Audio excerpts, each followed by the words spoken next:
Welcome to Unmasking Greatness. I'm your host, Chris Kokoris, a lifestyle fitness coach and mentor. This podcast is about unmasking your greatest potential, finding your purpose, and crafting a life worth living. Health and fitness has been the gateway drug to all of my success. My continuous drive to keep learning and surround myself with other high achievers forces me to level up, which has developed my mind to something I never thought was possible. This podcast is here to share what I've learned and continue to learn with all of you. This is your sign to take back control of your health, mindset, and personal environment. Strap in as we are recharged, and always, if you find value in the show, please subscribe and share as we can all get better together. Let's go. What's up, guys? Welcome to another episode of Unmasking Greatness. I'm your host, Chris Kokoris, and I have two very special guests with us today.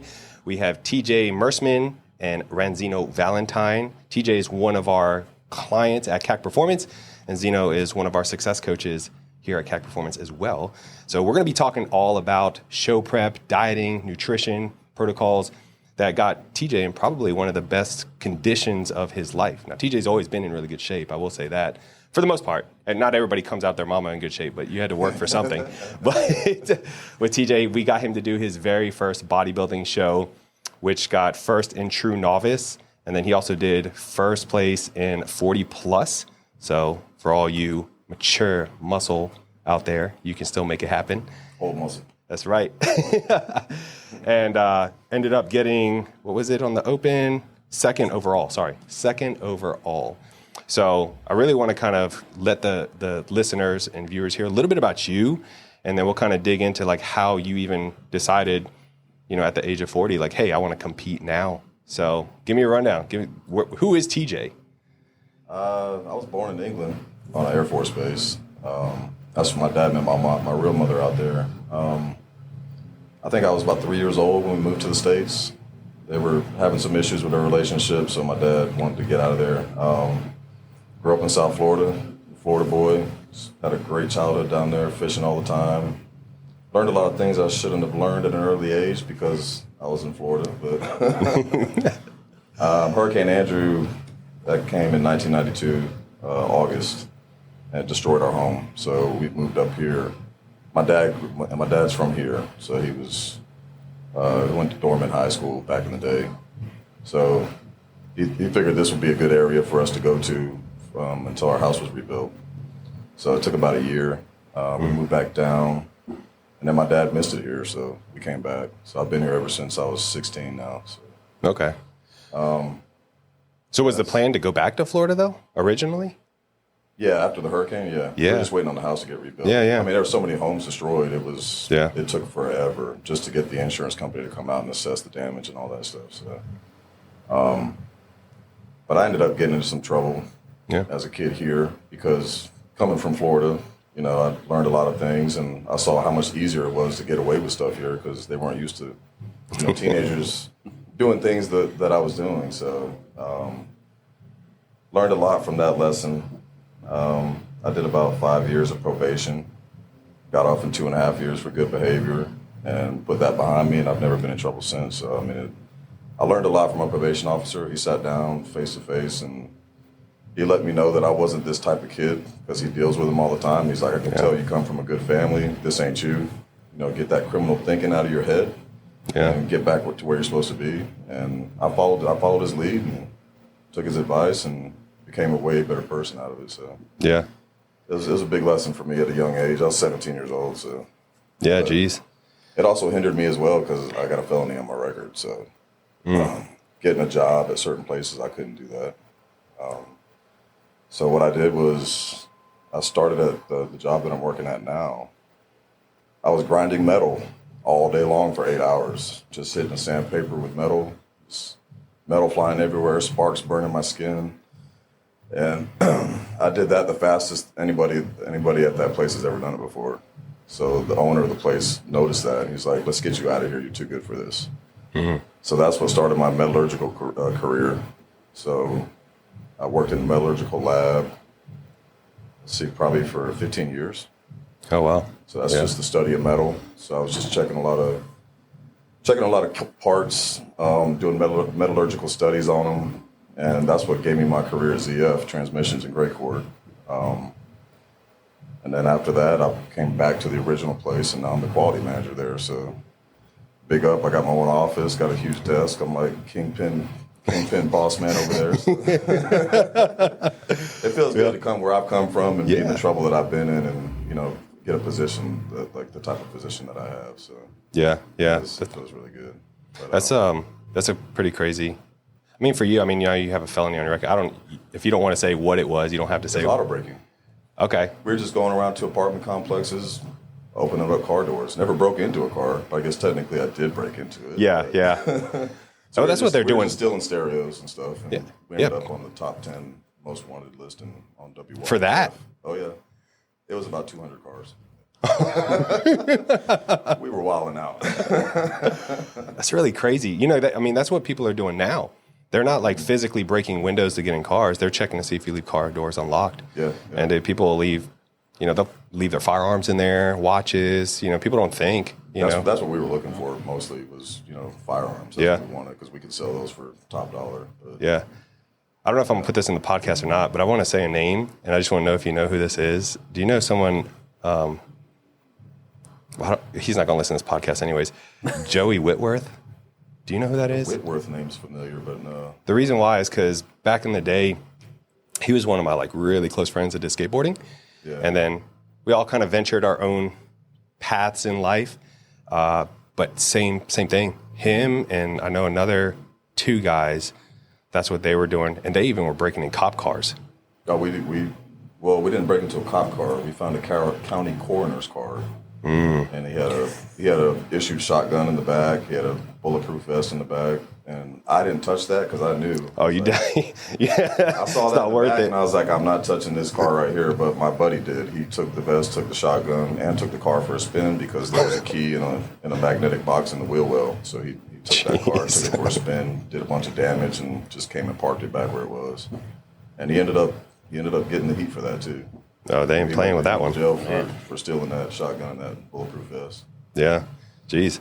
Yeah. Well, yeah. So then I guess going through that made you kind of open your eyes up and realize like this might not be the way that I want to go. Yes. So I just wanted a better life than being a hoodlum, I guess. Yeah, for sure. So through that transition, at what point did you decide to start working out? Was that part of it? Was that like to get you, off the streets and things like that, or? Not really at all. The thing that drove me to start working out was being called toothpick and skinny my whole life. Okay. So after I got married to my first wife, had my daughter Bella, and after that I was like, it's time to be a man. So everybody's calling me skinny everywhere I went. People, my boys are all nagging me, making fun of me for being so damn skinny. And so I was like, I'm going to do something about this shit. So I just started going to Barnes & Nobles on Haywood Road. I started reading all the muscle magazines I could find, Arnold, Bible, like everything. Just studied them every single night. I ended up finding an article in a muscle and fitness magazine. It was for a hard gainer. Okay. I was like, I got to be that guy because I'm skinny and I can't freaking gain weight. So I took that plan and I followed it to a T and put on like 20 pounds of muscle naturally. So then everybody that knows me, they're like, damn, dude, you're getting bigger. So that just fed my head. And I was like, all right, I got to keep going. It's working. Yeah. Yeah, because back then there was no, I don't know, at that time, I don't think there was like really much social media. There wasn't. That was like 2003-ish, somewhere around there. Yeah. So there's not as much information because even, when I used to look at magazines too, somebody's diet would be on there. Yeah. And like, I know everybody that's ever done a nutrition plan, if they saw that, they'd be like, I am never doing that. Because it was super bland, like very straightforward. Your 4 ounces, chicken breast, rice, broccoli, and for all your meals. Because they were going off of like a bodybuilder's nutrition plan, but that's what I did because I didn't know any better. Yeah, that's what mine was. It's basically broccoli, rice, and meat. Yeah. Like all day long. Yeah, I didn't know anything about tracking. I was just more like, this guy's big. He eats this. Yeah. I eat this. I want to get big. Just logical, like plug and play. That's what I was hoping for. So that got you into it. Obviously, like you getting some progress, started helping like build your confidence. You start looking a little better. Hopefully, yeah, because it took me a while to even join a gym because I was intimidated. Okay. Like all those guys were big, and I was like the skinny guy. So I was like, I'm not going to a gym. So I built a gym on my back porch out in the heat. I got a weight bench, got a pull-up bar, got a dip station, just got all the dumbbells I could possibly afford. I had plates. I built my own cable system with ropes and pulleys. And I just sat back there for almost 2 years working out. Oh, you built it yourself? Is that what you said? Oh, yeah. That's great. I was on a mission, man. I had to get big. There was nothing that was going to stop me from doing that. You being in secret is what he was doing. I had guys that I knew, guys from work and stuff, they saw my progress, and they're like, man, let me come over to your house and let me work out with you. And in those days when it was like 90-something degrees, 100 degrees, they were stepping in my house every 5 minutes. I'm like, get your bitch ass back out here, man. I ain't coming in the house. Get out here and work out with me, man. Yeah. Well, I bet you get this too, because that's kind of similar. I mean, I wasn't out on the back deck. We had it inside of a house. But I would have friends come, and they'd work out with me for a couple weeks and then leave, you know, and then they'd be sparse and then just wouldn't show up anymore. And you'll run into them 3, 4, 5 years later, and they'll see the progress you made and be like, damn, I wish I would have stuck doing the workouts with you. So it makes you feel a little bit good when it comes to that. Sure. Yeah. So at that point, so you stayed, I mean, was that pretty much after you started? You was consistent all the way through? Did you take breaks? Did you stop in between any time?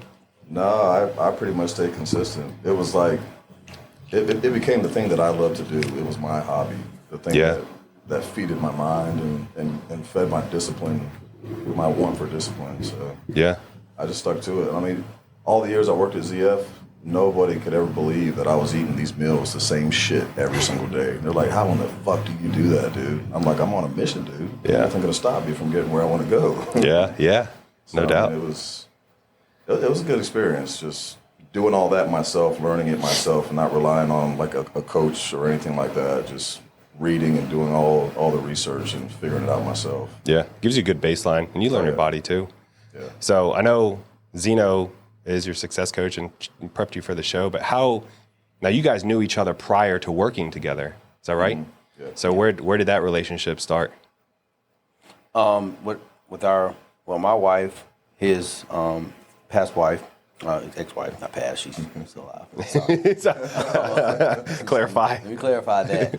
So they were good friends at that point in time. His actual ex-wife actually did Jennifer's makeup for our wedding at that point in time. So I met TJ through them meeting acquaintances, going out a couple states and things of that nature. So that's how we actually met. And that was over 10 years ago now? Yeah, that's like more like A long time ago. 2015, maybe? I think it was before that, bro. What year did you get married? We got married in 2014. Okay. Yeah, it was before that. It was definitely before that. Yeah. So we knew you. I knew you about a year before you got married, maybe. Yeah, it was about a year or two. It It was was about about 2012, 2013 time frame. Heck yeah. Yeah, side note on that one, right here, I just recently met TJ, but same kind of deal. Zeno had to remind me how old I was this past weekend. He's like, dude, we've been friends for a decade. And I was thinking back, I was like, oh my God, has it been that long? Yeah. So it's really cool. It is cool. I think good people, you surround yourself with good people and good things happen. So this whole little podcast thing, I think it's cool for me to experience that. And obviously, like, kind of similar to you trust Zeno very much so. I trust Zeno's word and his work ethic. So that just automatically, like, I have trust in you in anything that you do. Yeah. So, and I want to see you win. So that's why you guys did great. But yeah, so just a little side note on that one. Yeah. So you guys knew each other, and then what made you decide, I think I want to do a show? I've been in the gym for 15, 20 years, so I've worked out with IFBB Pro, Natron Scott. Mm-hmm. It was, I think, close to 3 years me and him worked out.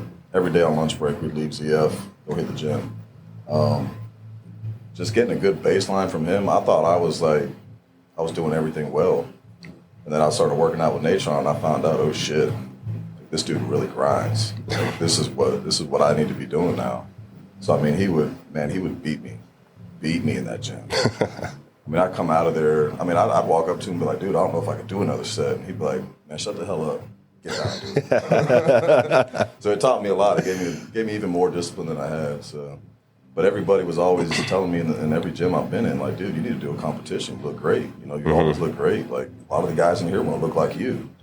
And that just, I don't like hearing stuff like that. I know it sounds kind of weird for me to say that, but it just makes me think, I don't know. I don't want to get a big head about anything. So Yeah. I just felt like it was going to mess my mind up hearing like, oh, these guys want to look like you. So I was like, no, you can't look like me. Like, this is me. Yeah. You could be your best version of yourself, but you're never going to look like me. Like, you just got to, put the work in and get the best you can get for yourself. So.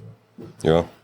But with everybody ragging me all the time, I lost touch with Zeno for a while because I went through a divorce and I didn't know who was against me. Your mind gets kind of screwed up when you're going through something like that. Yeah. I didn't know if I said something to Zeno, if word would get back to Jennifer, and Jennifer would tell Laura, and that they might hold that against me. I didn't know what was going on back then, so I just dropped a lot of people.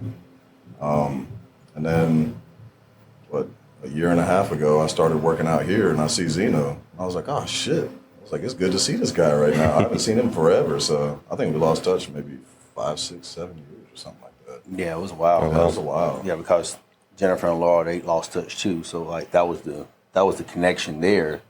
So and then life happens, kids happen, and everything just transpires what transpires. I think one of the first things I said to you was like, man, because you let me know you were a coach or something like that. Yep. And I was like, dude, I'm thinking about maybe trying to do a competition. Like, can you get me on that? And he's like, yeah, just let me know when you're ready. I got you. Side note, Chris will know that for me, it was actually perfect timing when he brought it up because like I don't do competitors, right? We've had this conversation multiple times. Just because I know what it looks like and I know the sacrifice that it's going to take in order to actually just get to stage, let alone win a show. And now we never enter it thinking about winning, but like I wasn't competing. This is the first year in 10 years that I haven't competed on the stage. Right? And everybody keeps asking me, are you getting ready for a show? No, I'm just trying to get back in shape. Yeah. But a lot of things transpired this year for me to where I knew going into 2025 that I would not possibly be competing this year. Just career, family, business-wise, a lot of different things there. And TJ asked me at the end of last year about it, and I was just like, this is perfect timing for some reason because, like I said, once again, I don't train competitors because I was still actively competing, and I felt like it would also be selfish for me to take away from my prep and to give them to their prep because I'm going to be all in on it at that point in time, and we'll get more into that part of it. But yeah, so I've helped people, just from time to time around like posing, nutrition, workout advice, but not the full gambit. Yeah. Well, I think it's important to give some context on you as well. So Zeno is also an IFBB pro, men's physique athlete. He's been coached by some high-level coaches as well. And obviously us knowing each other for a long time, I know he knows what he's talking about. And so I think, perfect timing. Like the gym, because his gym is very catered to bodybuilding. There's a posing room, a lot of like specific equipment. The environment's a little bit different. And then both you guys come here. So that's even more convenient because everything we do is online. Right. So when you get to physically see somebody, you get a lot of benefit from that because sure, like videos and pictures help, but with a competitor, it's very nice to be able to see them in person and really look at the conditioning, especially as you got closer to the show and the posing, which, you'll get into that as well. So I think it was definitely good timing in all directions for that to happen. And I'll kind of say this, I think, I'm going to say this just because I want to say this, but you get what you pay for. All right. We're not the cheapest coaching group out there, and we're not the most expensive either. But I think you get what you pay for. If you're looking for a coach that's, going to charge you like $100 a month, please believe that's what you're going to get. And I think TJ, and I don't want to speak for you, but I think, what our price point is and what you got, I think it was fair, in my opinion. It was well worth it, if you ask me. Yeah. Well worth it, yeah. So, I mean, like we said, the timing of me and Zeno come together, I think it was meant to happen. Like it was. It sounds kind of funny saying stuff like that. I'm not some little bitch guy that thinks that way or whatever. But let's talk about the stars in the universe. Yeah, it was just perfect timing. You know what I mean? Like, I talk about that stuff. And the only reason I asked him was because when I met him, I could tell he was a disciplined dude the first day that I met him. Yeah. So I knew, this guy's on top of his shit. Like he's a disciplined dude. So he was raised properly by a disciplined dad. So that when I saw him in here, I was like, man, I've been wanting to do a competition forever. The only reason I've never done one is because I was too damn scared to get on stage. I've always been a shy kid, bashful, skinny. Everybody made fun of me. So once I hit 40, I stopped giving a fuck, dude. Just like, I don't give a shit what anybody thinks about me. I'm just going to do me and, live the best I can for the years I have left. So, but that's why I went to Zeno, because I knew he'd be a great person to lead the way for me. So. Oh, cool. Yeah. So let's get into that. Let's talk about it.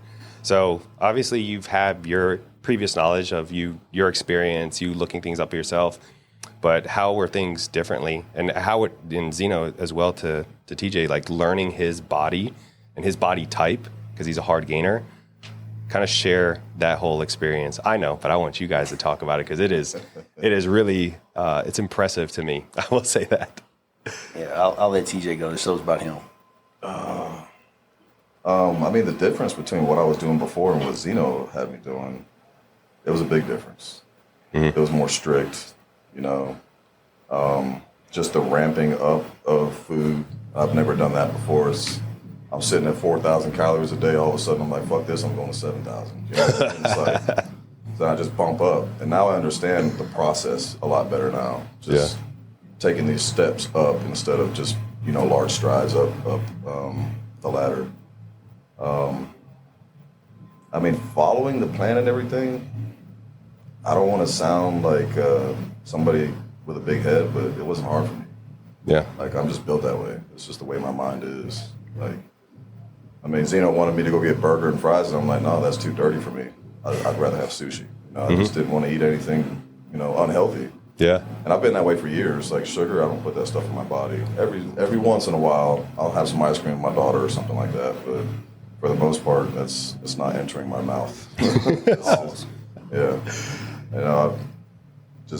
I've learned a lot about nutrition, the nutrition side of it with Zeno too.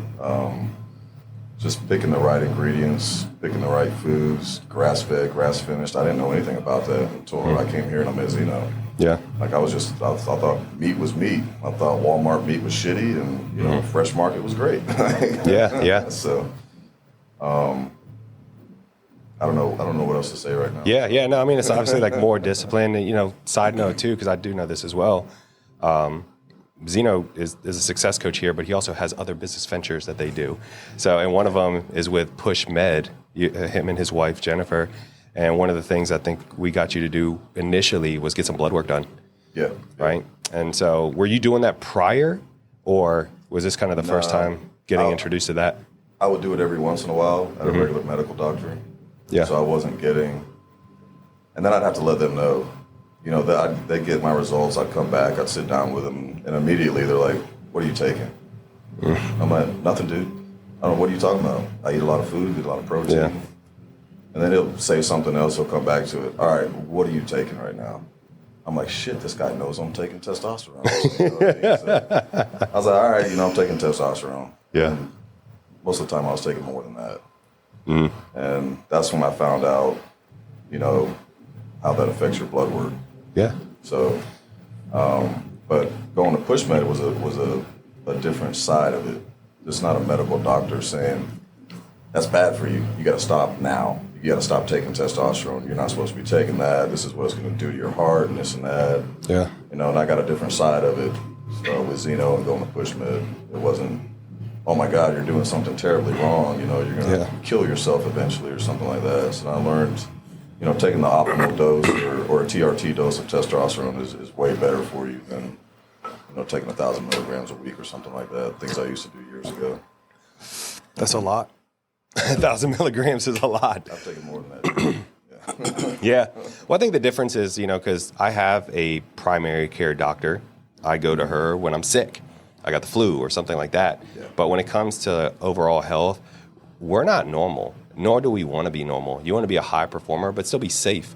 So I think now that's why clinics like Push Med are around. It's like, hey, these are medical doctors and providers to look at your lab work to make sure that you're optimal. Yeah. Not, over the edge where you're going to harm yourself, but like, let's bump it up to where you're a high normal.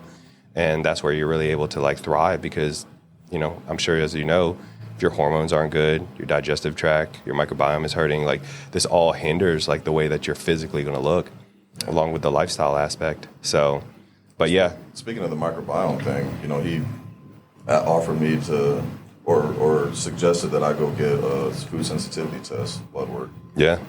And I was a little skeptical of it. I started researching it, and I'm like, man, some people say it's like it's a wash or whatever. Some people say it's actually legit. So, but I knew Zeno knows his shit, and he's he's a good person. So I went ahead and did it. Got the results back. We changed the diet up.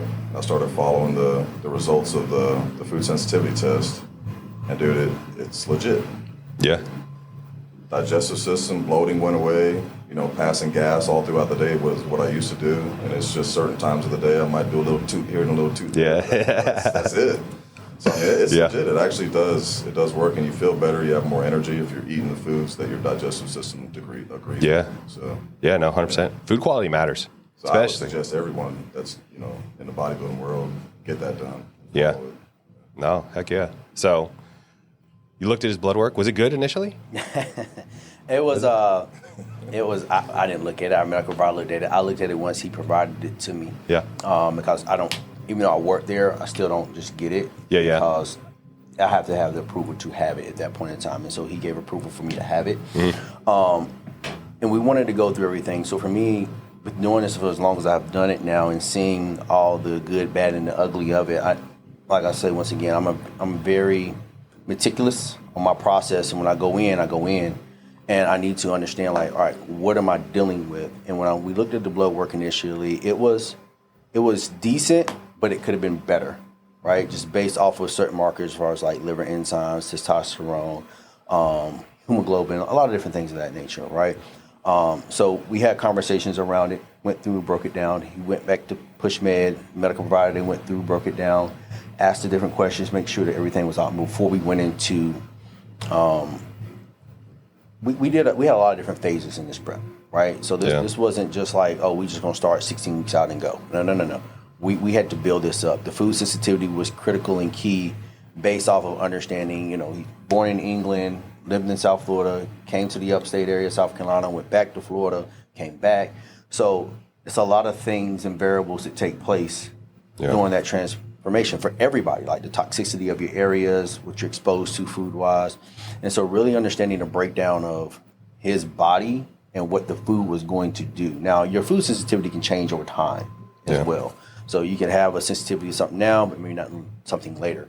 And it doesn't mean you can never not have it. It just understand that there are some side effects that come with you eating said food. Yeah. Right? And even said food is not properly sourced. So that's a whole nother factor. So just the education around, like he was saying, the ingredients and the nutrition of food is what I wanted to start educating him on, because it's the trials and tribulations that I've been through with food. Yeah. And understanding that. And a lot of people believe that your number one brain is this one, but it's actually your gut. Mm-hmm. If you think about it, if your gut's not right, this isn't right. Yeah. Right. So I wanted to make sure that the gut was right first before we start. He already has the discipline. You've heard that say multiple times. Yeah.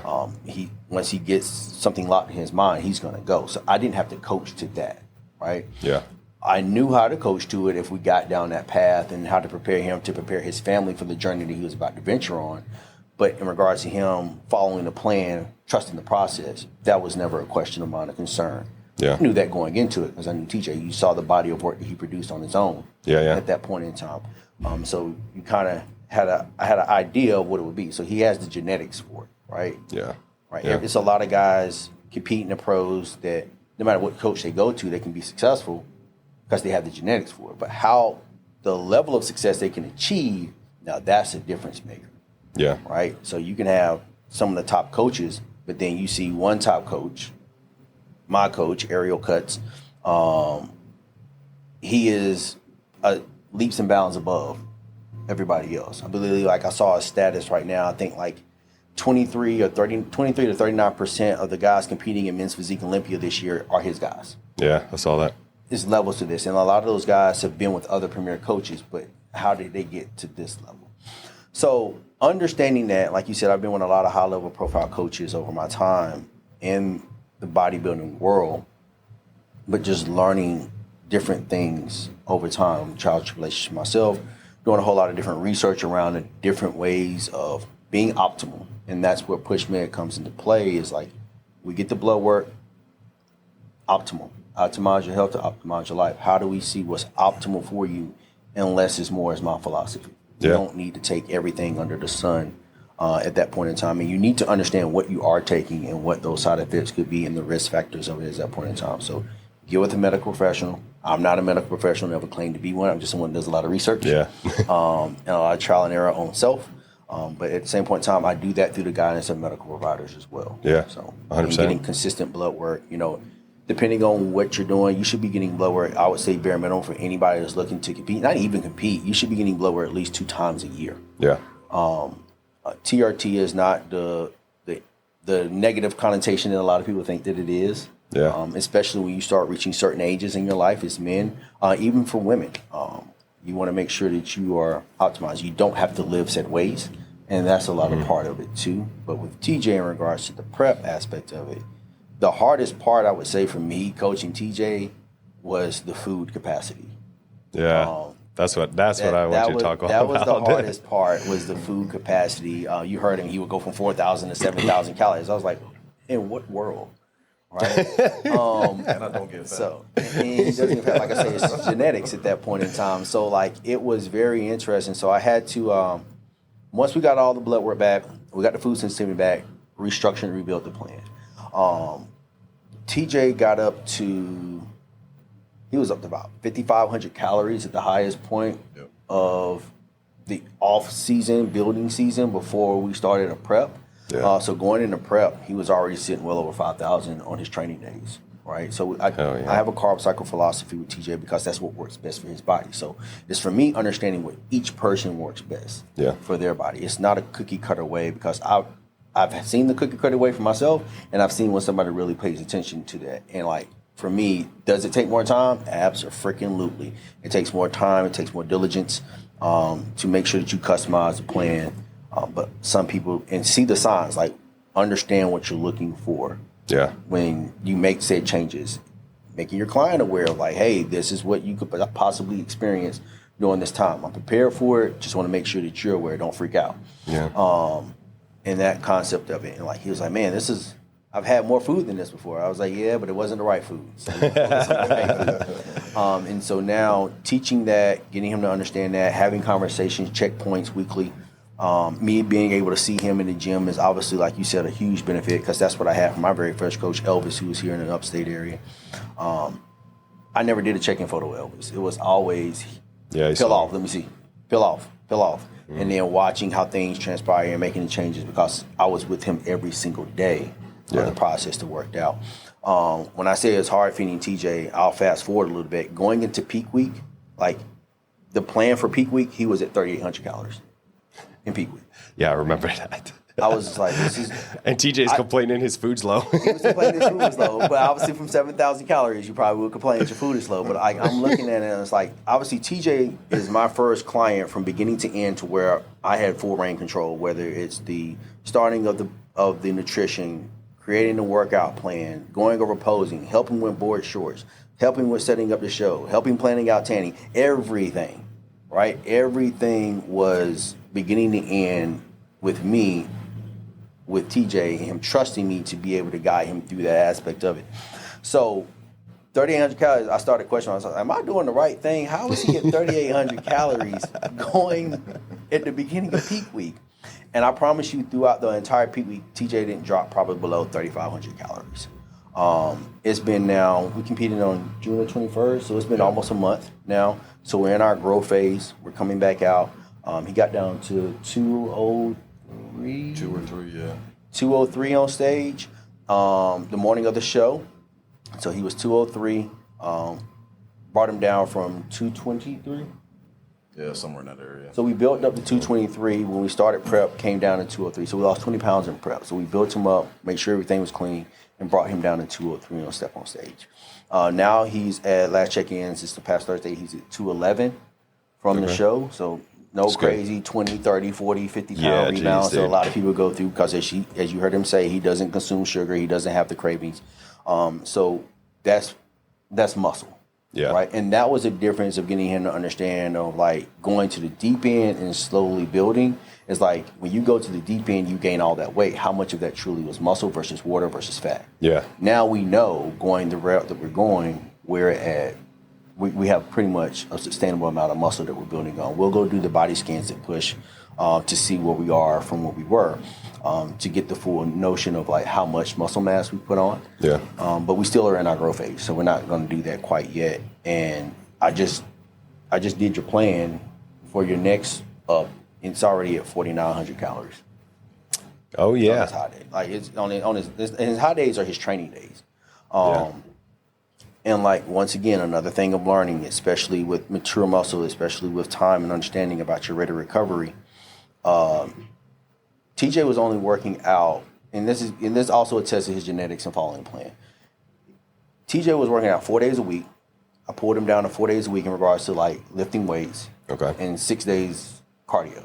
And mind you, his cardio, Chris, you would know, his cardio was only 30 minutes a day on the Stairmaster. That was it. Yeah, it's plenty. That was it, right? It's plenty. I've had battles where I've had 90-minute sessions. You know, and back in my day. Eating less than 2,000 calories to really get like that leanness ready. But like this was our first show. Yeah. Right? But I think that comes down to a lot of like experience with yourself too, because I've experienced this too working with clients where a lot of like, I would say new coaches, when they're trying to like peel people down, they just want to keep cranking things more and more. And I feel like what that does is it makes them hit a roadblock just because they stress the body out too much, right? And so if you can get results by doing the least amount of work, like why wouldn't you do that? Why would you just like keep hammering it just because, it's just 2 weeks went by, let's crank it up some more.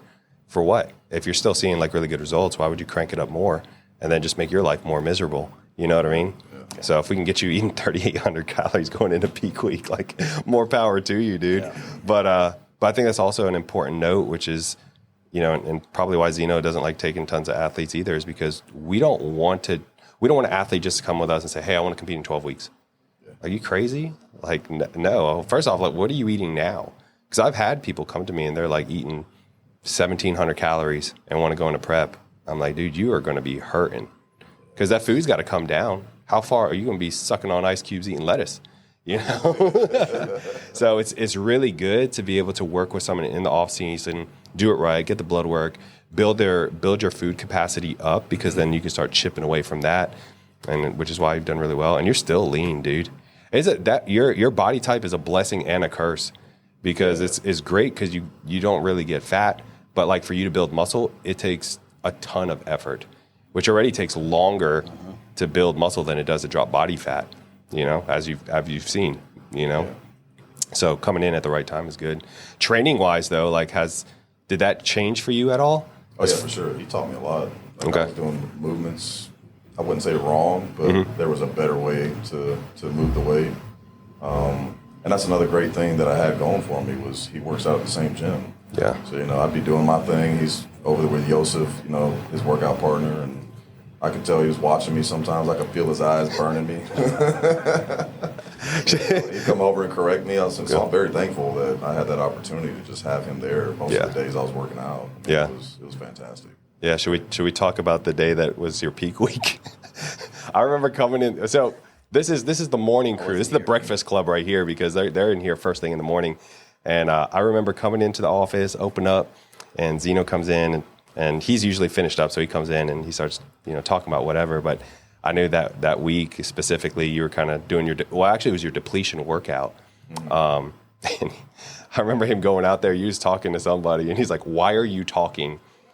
Get your workout done and leave." Because a depletion workout is supposed to be like fast, like get it done, get out. Like you should be tired, you should be like fatigued, you need to go rest, let your body do the work. And I just remember him going out there like giving me shit for it. And I was like, okay, but that's a good coach though. He didn't do it like maliciously, right? He's like, hey, come on, like. And a lot of people were taking that the wrong way. Yeah. I enjoyed him doing that to me. Yeah. I thought it was hilarious. That was one time that you saw. There was probably 7 other times.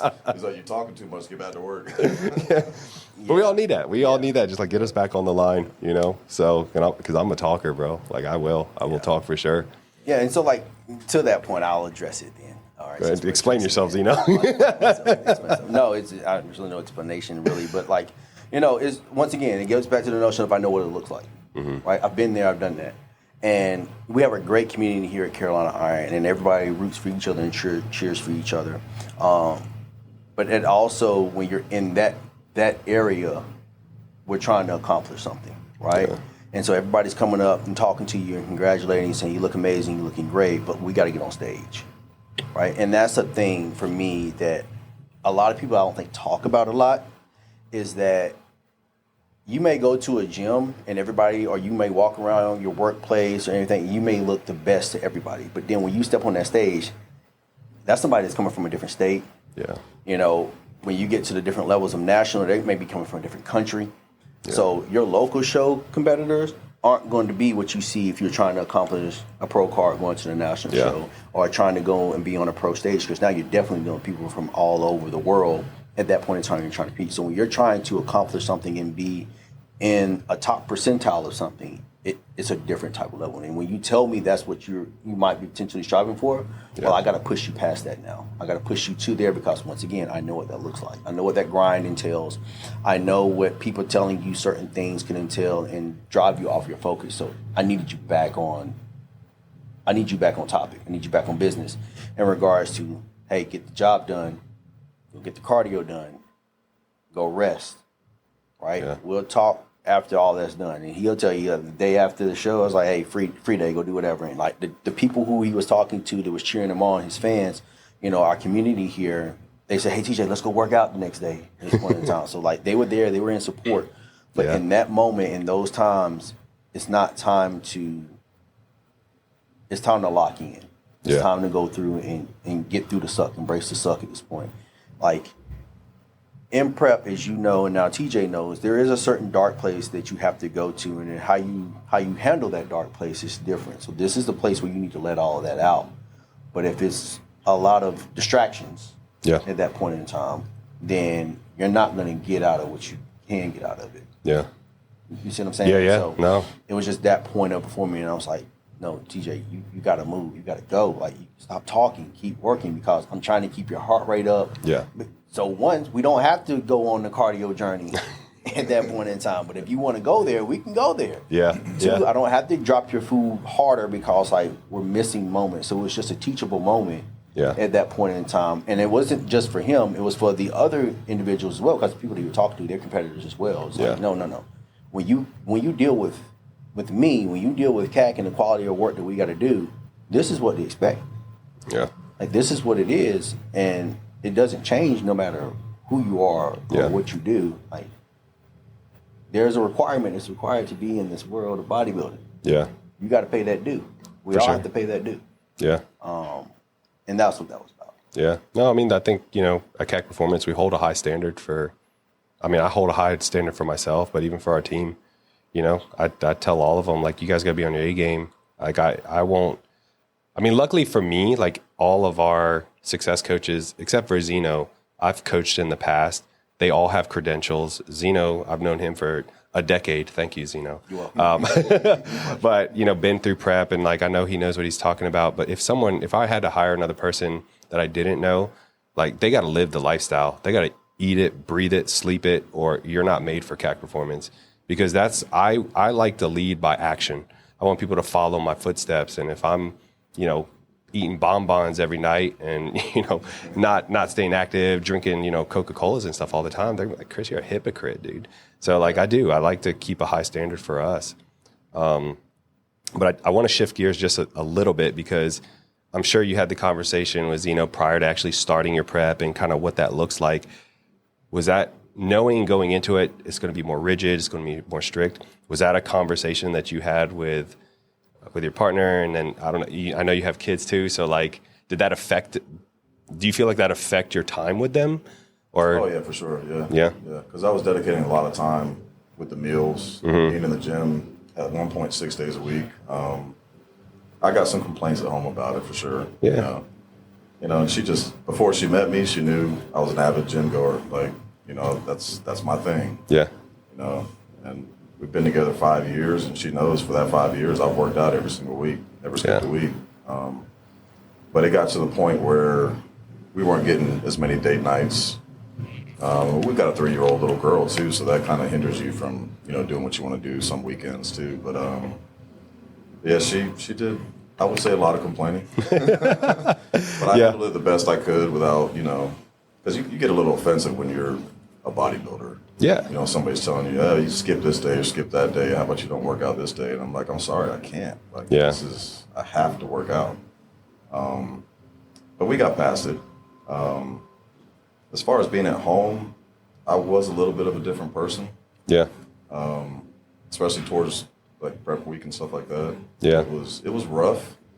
Not as rough as most people said it would be for me because I was already disciplined enough. But it was more about I wasn't present sometimes. I'd be in the room. Yeah. But the talking, I wasn't interested. I was just in a zone, a little bit of a dark place, I guess. Yeah. But I hit it as well as I could.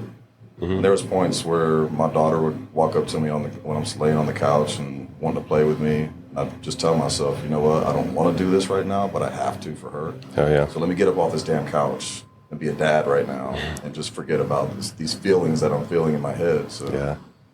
It was one of the hard, when I got with Zeno, he straight up told me this is the hardest sport in the world. Yeah. He's like, it's going to be really hard for you to, get through this. And he was right.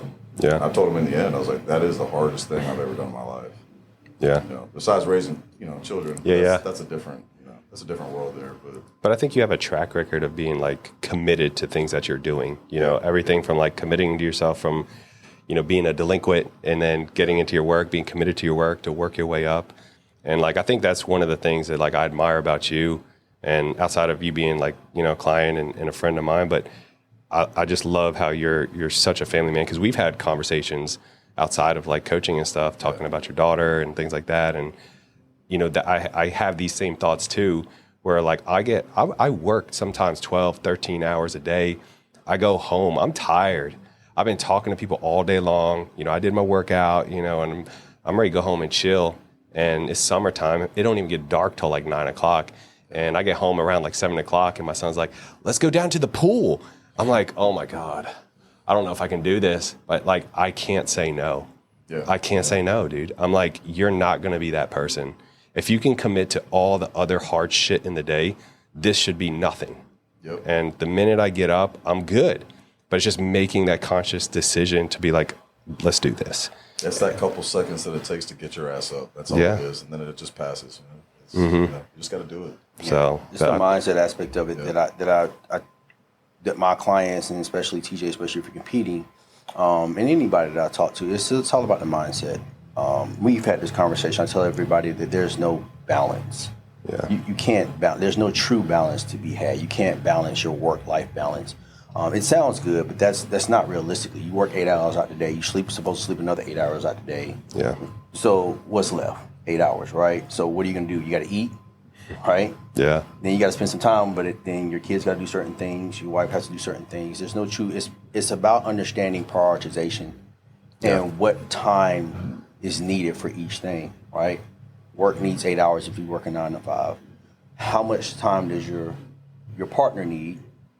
Right? Yeah. How much time do they need to really be like satiated? Like, hey, I need a date night once a week, like TJ was talking about. Hey, I need to talk to you at least, 1 hour to catch up every day. Okay, boom.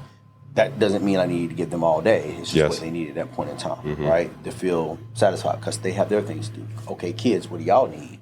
Right? And figuring that out, that's the part, is understanding prioritization and putting that in the proper place. And then the mindset of that, man, I have to do this. No, I get to do this. Right? Yeah, so I get to spend time with my daughter or I get to spend time with my son because at some point they're going to get to the age where they don't want to spend time with dads or moms, right? Now what do? Now you're going to be looking back on your phone, looking at pictures like, oh man, I miss these times. Like TJ was saying, like she was talking, like I missed all this. No, you didn't. Yeah. You didn't miss it. Were we present? Yeah. Right? Were we present? So I get to do these things, and that's the part, is the mindset that everybody needs to start taking, especially when you're responsible for others, is you get to do it. Because like if you want to step in this world of bodybuilding, like I told TJ, it is the hardest sport that you will ever have to do. I played collegiate Division I football for the University of South Carolina, and that was tough. That was hard, right? Going against 300-pounders, going against 400-pounders, people running 20 plus miles per hour speed, having to eat these food, having to go to practice, having to do 2 days, 3 days. But there were breaks. It wasn't 100%.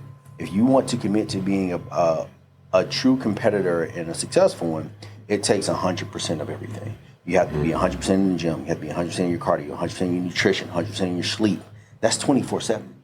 Yeah. Like practice was all week. We played on Saturday, and we get to eat whatever we wanted to at this point in time because I'm burning 12,000 calories a day just going to practice. When you get out of that realm, you're not burning 12,000 calories doing anything anymore. Yeah. Right? When you're no longer an elite athlete, you're not doing that anymore. And so understanding that this is the hardest thing you have to do because the level of commitment mentally that you have to do to it, to say and make the conscious decision that I'm going to go and do this cardio. I'm going to make these meals and eat these meals. I'm going to go and do these workouts. I'm going to go and get my rest. But mind you, I still got to work. I still got to take care of my family. Yeah. I still got to be a father. Still got to be a husband. That's a whole nother level. Yeah. That's a whole nother, discipline. And everybody's not meant for that. Not saying everybody should be meant for that, but everybody's not meant for that. It's kind of like being an entrepreneur. Everybody's not meant to be an entrepreneur. Yeah. Yeah. Right? Because there's another level of sacrifices that's required at this point in time. Yeah. Right? And that was a sacrifice that you have to be willing to make, no matter how long or how temporary. You have to be willing to make and understand that your tribe, Yeah. they need to understand that journey as well and be on it with you, because it is way harder if they are not on the same page with you or even care in any inkling. It's a way harder journey. Yeah. No, I think the balance thing, I know everybody's like, I want balance in my life. I just think it's more, lifestyle integration, but also there's going to be seasons where you're going to be more focused on other things than others. You know what I mean? Like there's going to be times that you're really focused on your career, like you're trying to get, to where you're at now, the kingpin, you know what I mean? Or, there's going to be times that you just really need to put a lot of emphasis on your daughter or your family. So it's not that you stop anything, right? But some things slow down and some speed up. And so I think that's just part of life. And if you don't know how to navigate that, that's where people come to complete stops. They just hesitate. And that's where people get stuck and they just go down a really bad path. So, but I want to wrap this thing up. I appreciate you guys coming in. TJ, if you got something that you could advise, if somebody was thinking about competing or they just want to even get in shape, what's something that you would just suggest they do, or even, give them your kind of words of wisdom? I would say just no matter what, stick to the plan. And your brain is going to give you so many fucking excuses. While you're on the Stairmaster, when it hits 25 minutes instead of 30, let's just go ahead and step off. 25 minutes is good enough. The whole time I was on that Stairmaster, the first time, I'd never been on a Stairmaster. So when he put me on it for the first time, I was like, holy shit, man, this is rough. Like, I was dying on that damn thing just for 30 minutes. Mind you, he only touched it when he was 4 weeks out. So it's context. One thing that kept me going on that Stairmaster is kind of stupid, but I thought about the firefighters on 9/11, climbing up all those stairs in the World Trade Center. I was like, damn, if they could do that shit and carry people down and help all these people down, I could fucking do 30 minutes on the Stairmaster just climbing myself, you know what I mean? Yeah. So just things like that I thought about just to keep my ass going. My brain would give me an excuse and I'd immediately shut it down. Like, no, fuck that. I'm here to reach a goal and nothing's going to stop me from that. So Heck yeah. just the mindset part is the most important part to me. Yeah. You just got to stay strong in your head. Stay committed. Yeah. Don't let yourself negotiate with yourself. I think you're your own worst enemy many times. So. That's one thing I got. My sister, she was 300 pounds at one time, and she's been working out, asking me for advice, and that was the first thing I told her.